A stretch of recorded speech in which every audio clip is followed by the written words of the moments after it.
ময়লা সিন্ডিকেট না ভাঙেন, এই ময়লা কিন্তু আমরা আপনাদের খাওয়াবো ইনশাআল্লাহ।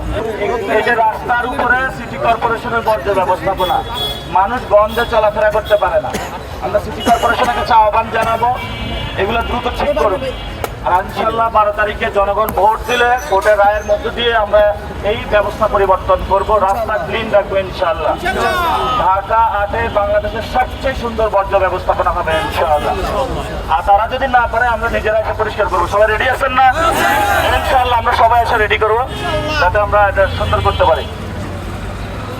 ও একজন ভাই বললো বাসাতে হলো ময়লার টাকা বাড়ায় দিতে, সিন্ডিকেট নাকি? ময়লার সিন্ডিকেট টাকা বাড়ায় দিতে, জনগণকে জিম্মি করা হচ্ছে।